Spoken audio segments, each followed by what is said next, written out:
Hi, I'm Deborah Atkinson, and this is Flipping 50, where I address your top concerns and struggles, and I share what to eat, how to move, and how to change your thoughts so that you get the energy and the vitality that you want, need, and deserve in the second and better half. And today I'm diving into why wait an hour to exercise in the morning. This is a reader question, and chances are it might be yours. But first, this episode is brought to us by the Flipping 50 Exercise Specialist. There are two options to choose from, and the specialist is here for health coaches and for personal trainers who want to build a business around helping women in the middle of their life have an awesome Flipping 50 second half. But it's also really for the women who are here in this community, because the more trainers and health coaches there are and the easier they are to find, the more exercise will help you feel better and not just tired. And by the way, if you're working with a trainer or a health coach or want to locally, check us out for the directory where we actually list trainers in your area who've gone through the Flipping 50 program and are using our methods and the formulas that help you feel better. Okay, so let's dive in. What is all this about waiting an hour to exercise in the morning? I know it's a buzzkill because exercise first thing in the morning is a lot easier to get done with no interruptions. I like to say very few people are interrupting you at 5:30 a.m. compared to 5:30 p.m. But there's a but. The discs in your back, they're between each vertebra. And during the day when you're upright, gravity reduces the total fluid in each of those discs. But overnight, while you're lying horizontal, those discs plump up as fluid comes back in to nourish them. When you wake, that intervertebral pressure is at its highest. That pressure means that adding force from exercise and pressure is more likely to cause an injury than if you can wait till later. In about an hour, almost 90% of that extra fluid dissipates, and it's much safer to exercise. Unfortunately, no exercise is okay. Both movement and moment pressures. When moment pressures when you're bracing, for instance, are risky. So planks and pushing a snowblower or a shovel or the vacuum, they all carry some risk.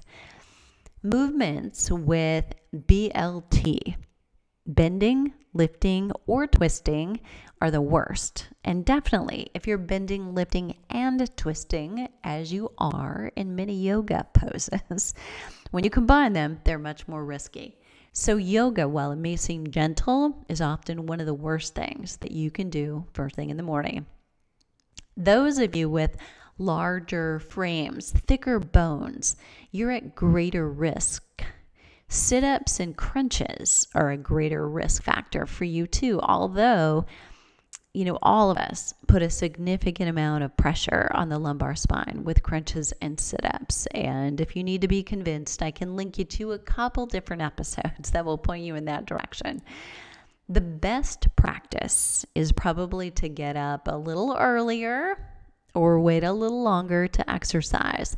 This is not a type of injury, unfortunately, that gives you a warning. So you're not going to feel, like you're stiff or like, I think I'm better back off. It won't warn you. A ruptured disc or slipped or herniated disc do not give fair warning. They just happen instantly.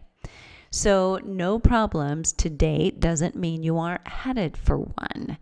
And stiffness in the morning isn't necessarily related to this either. So you can't say, I feel stiff, that must be it, so it must be a good idea. That's actually probably a little more related to arthritis. But if exercise in the morning is your ideal, it may just take a little rearranging.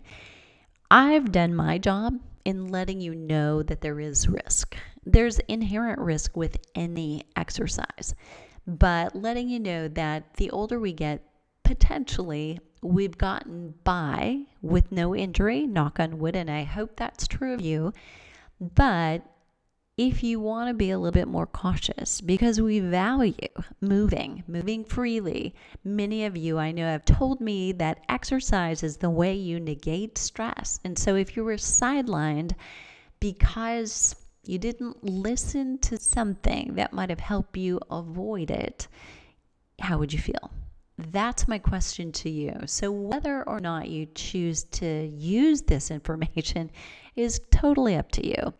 And it's not opinion, it's science. And I used to be that person who wanted to exercise first thing in the morning too. I now almost always I'm up before I exercise and I'm working a little bit or doing something. So I definitely have an easy hour before I exercise. And all you need to do, by the way, is just be upright. Be up, have tea or coffee if you do that. Read the paper, journal, do something positive with that time as you frame your day if you are waiting. I hope that was helpful. And if it was, please share with a friend, maybe somebody who you know who exercises first thing in the morning, just so that they're in the know and they've got the information so they can make their own conscious choice. And if you've got a question, either about this topic or another one, I'd love to answer yours in a future quickie Q&A. You'll find the show notes for today at flipping50.com/exercise in the morning. What are you waiting for? Let's start flipping 50 today.